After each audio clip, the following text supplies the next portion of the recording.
When I first drove into Willow Creek Estates, it felt like stepping into a postcard. Every lawn was a flawless green, every fence gleamed with fresh paint, and every driveway was free of so much as a single oil stain. It was the sort of place that looked safe, stable, untouchable. I didn't learn until after I'd unpacked my boxes that the perfection came with a price. 3 neatly typed pages of HOA rules and the unspoken understanding that one woman ruled them all. Her name was Karen Holloway.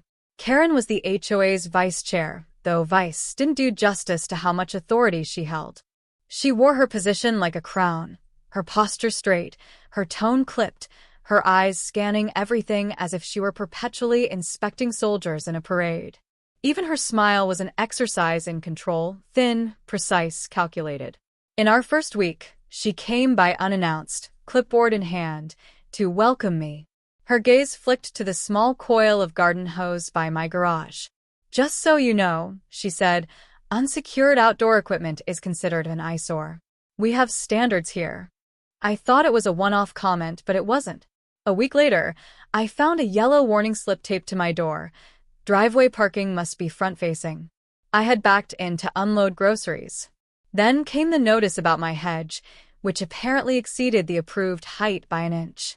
The fines were small, the warnings petty, but they stacked up like bricks in a wall, and each one carried Karen's unmistakable handwriting.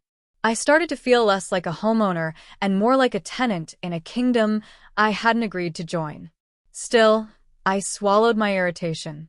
I worked long hours, and the last thing I wanted was to get sucked into an HOA battle.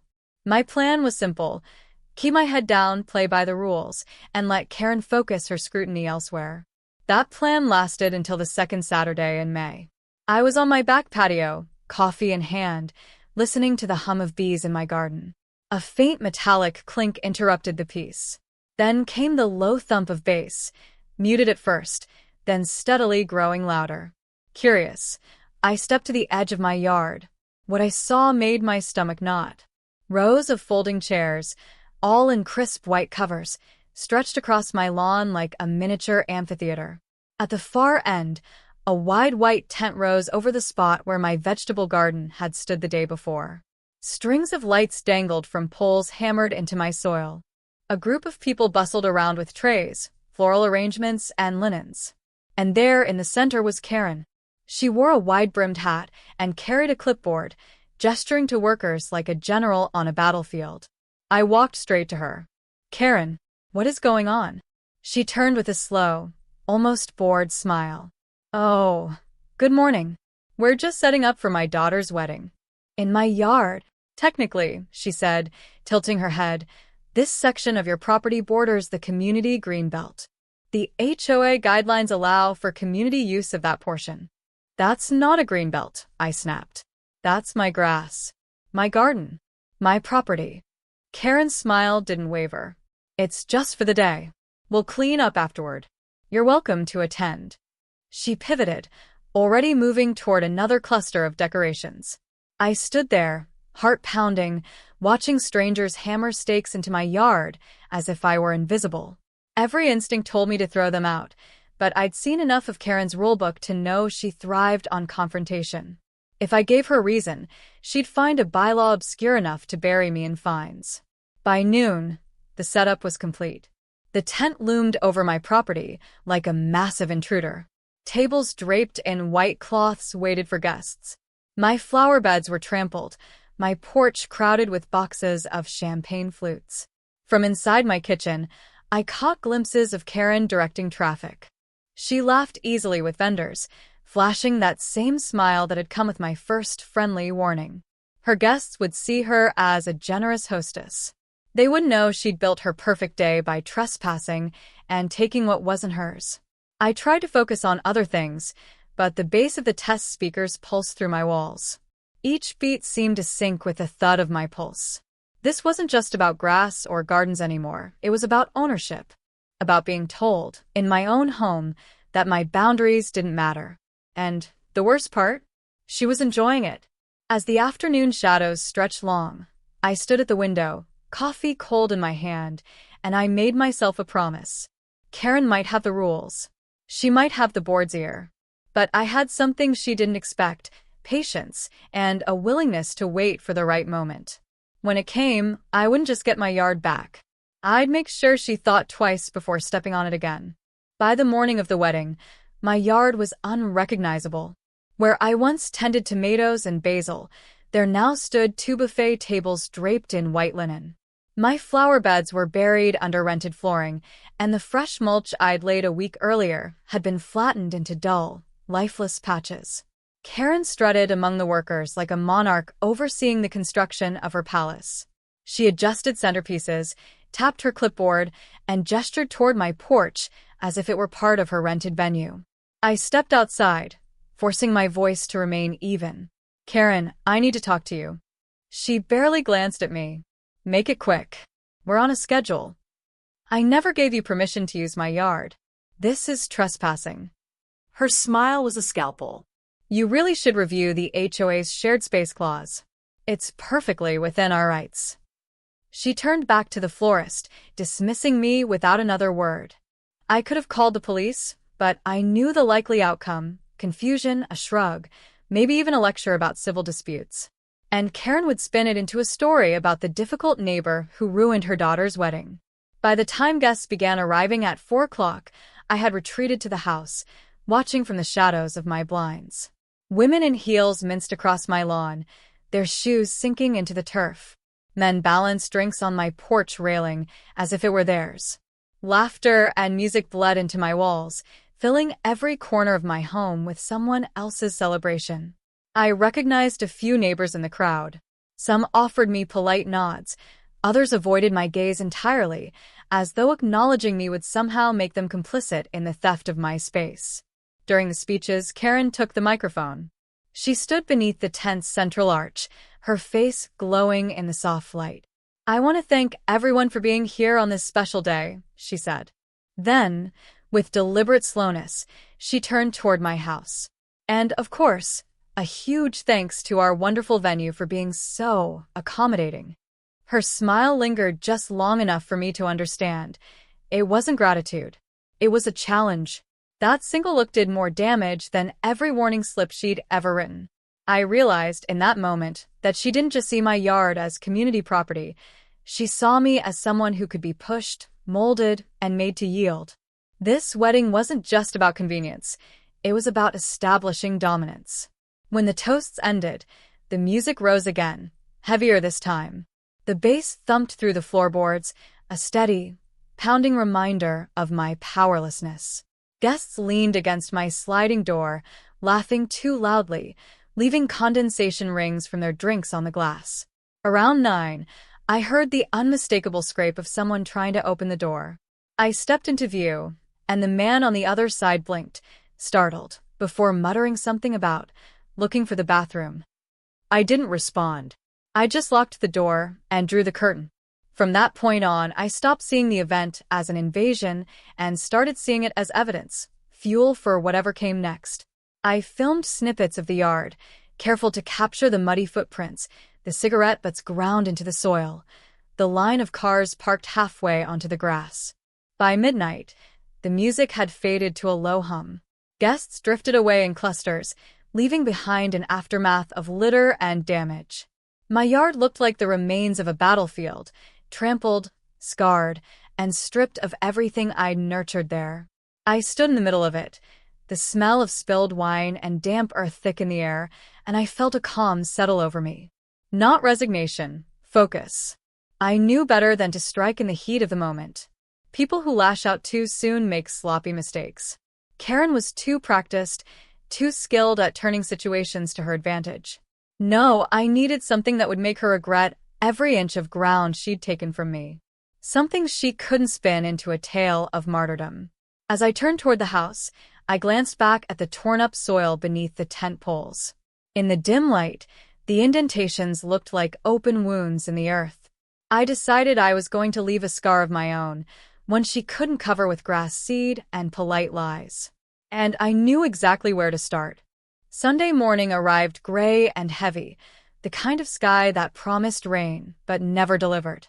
My yard was still a wreck, muddy craters where the tent poles had stood, paper napkins clinging to damp grass, and a wilted bouquet half buried in the soil. Karen hadn't come by yet. I imagined she was still basking in the glow of her daughter's perfect wedding, the mess she'd left behind a problem for later. Later was about to come sooner than she thought. I brewed a strong cup of coffee and sat at the kitchen table, scrolling through the photos and videos I'd taken. Each one was a reminder. The muddy footprints, the strangers leaning on my porch, Karen's smirk as she publicly claimed my property as her venue. Evidence, yes, but evidence alone wouldn't satisfy me. This wasn't about winning an argument with the HOA anymore. This was about reclaiming control. Behind my shed, tucked away under a weathered tarp, sat my old rainwater collection tank. Once, I'd used it to save on utility bills and keep my garden thriving. But I hadn't cleaned it in over a year. Leaves had rotted into sludge, algae coated the sides, and the smell, when I pried off the lid, was a thick, swampy punch to the face. I stared into that dark water and saw my opportunity. If Karen believed my yard was community property, then surely she wouldn't object to a little community watering. The plan unfolded quickly. I'd flood the exact section she had claimed for her event. The soil was already loose and damaged. It wouldn't take much for stagnant water to turn it into a foul, reeking quagmire. At the hardware store, I picked up a few supplies: a heavy-duty sump pump, industrial-grade hose, and rubber gloves. The cashier gave me a curious look, but I offered no explanation. By mid-afternoon, I had everything set. The pump hummed softly as I lowered it into the tank, the hose snaking across my lawn to the spot where her tent had once stood. When I opened the valve, the first gush of water came out in a thick, murky rush, carrying with it clumps of decayed leaves and streaks of greenish-brown algae. The smell rose immediately, a pungent mix of rot and damp earth that even the light breeze couldn't carry away fast enough. I stood there, hands on my hips, watching the water spread. It seeped into the grass, pooled in the indentations left by chair legs, and slowly transformed the once flat lawn into a shallow, fetid pond. There was something deeply satisfying in the quiet of it. No shouting, no confrontation, just nature doing the work for me. By the time the tank ran dry, the damage was done. The ground was saturated, the smell unmistakable, and the water thick enough to leave residue on anything that touched it. Monday morning, right on schedule, Karen arrived with her so-called cleanup crew. It turned out to be just her and her husband, each armed with a garbage bag and an expression of mild annoyance. The moment she stepped onto the soaked grass, her white sneakers made a wet, sucking sound. She froze mid-step. Her head whipped toward me, eyes narrowing. What happened here? I stepped out onto the porch, coffee in hand. Guess we had a little overnight watering. You know how unpredictable the weather's been. This isn't rain, she snapped, glancing at the brownish water clinging to her shoes. It smells like... She cut herself off, wrinkling her nose. I kept my voice even. Maybe the drainage from the green belt overflowed. You're the HOA expert, right? Surely you've seen it happen. She stared at me, searching for something: guilt, fear, a confession. I offered her nothing but a mild, almost bored smile. Karen shifted her weight, the mud sucking at her heels. You've ruined the lawn. The board will hear about this. I raised an eyebrow. Funny, I was planning to talk to them too. I have all those photos and videos from the wedding. People trampling my yard, using my porch, your little speech about our wonderful venue. If the board wants to discuss property misuse, I think we should bring everything to the table. For the first time since I'd moved in, Karen didn't have a retort. Her lips pressed into a thin line, her eyes darting away. She muttered something about handling it and trudged back toward her husband, her sneakers squelching with every step. I watched them collect soggy decorations and trash, the foul smell following them like a stubborn shadow. For the first time in weeks, the balance had shifted, and Karen knew it. Still, this wasn't over. A single act of payback wasn't enough to dismantle the power she'd built over years. No, to finish this, I'd need one last move. One that wouldn't just inconvenience her, but strip her of the authority she'd used to make everyone's lives miserable. And I already knew exactly how to deliver it. Karen didn't return for 2 days. When she finally appeared on Wednesday morning, she came armed with a landscaper and a thick envelope, likely an invoice she intended to stick me with. I watched from the window as she gestured toward the mud pit, her voice sharp enough to carry through the glass. But the landscaper shook his head, pointing toward the fence line. His tone was calm, almost apologetic. Karen's posture stiffened. She glanced toward my house, saw me watching, and quickly looked away. That was my cue. I stepped outside, a folder of neatly organized documents under my arm. "Morning," I said, my voice deliberately neutral. Karen gave me a tight smile. "We'll be sending you a bill for the restoration. This damage is excessive." I opened the folder and began laying out photographs on the patio table, shots of my yard before the wedding, the tent setup, the trampled garden, and the guests using my porch like a lounge. Then I played the short video clip of her voice over the microphone.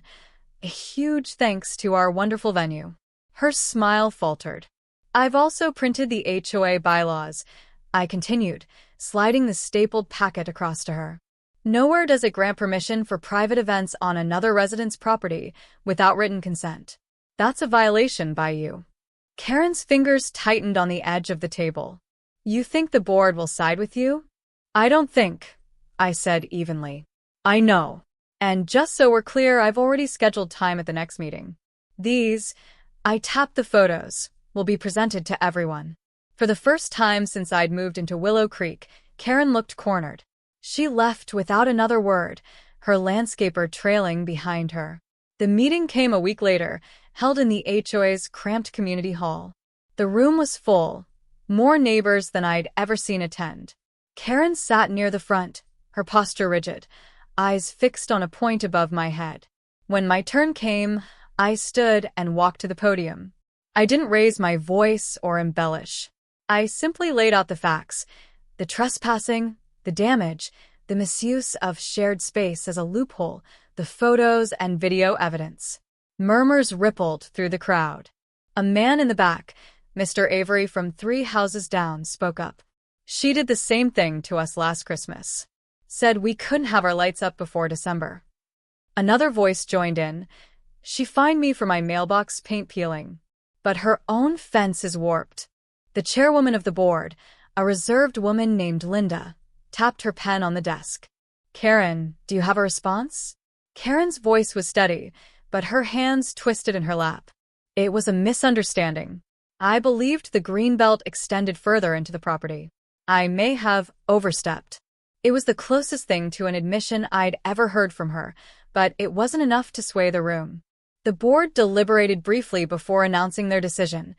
Karen was to be removed from her vice chair position, barred from organizing community events for 2 years, and personally responsible for restoring my property at her own expense. A quiet gasp passed through the room, followed by the unmistakable sound of someone clapping. Others joined in. Karen rose abruptly and left without looking back. The following week, professional landscapers arrived. They re-leveled the soil, reseeded the grass, and even replaced the damaged sections of my garden bed. I didn't lift a finger or spend a dime. From that point on, Karen avoided me entirely. If we passed on the street, she crossed to the other side. No more warning slips, no more inspections, no more friendly visits. But the change went deeper than just her behavior toward me. Without her constant interference, the neighborhood seemed lighter. People chatted more at the mailbox cluster. Kids played in front yards without parents glancing nervously toward her house. As for me, I reclaimed my backyard. I expanded the garden, planting rows of tomatoes, peppers, and herbs. On quiet mornings, I'd water them from the same rain barrel that had been my unlikely weapon, the gentle splash a private reminder of the day I'd turn the tables. Sometimes I'd catch sight of Karen through her window, watching. I never waved, because in Willow Creek Estates, one truth had been made clear. Power only works when people let you keep it, and I had taken hers back, inch by muddy inch.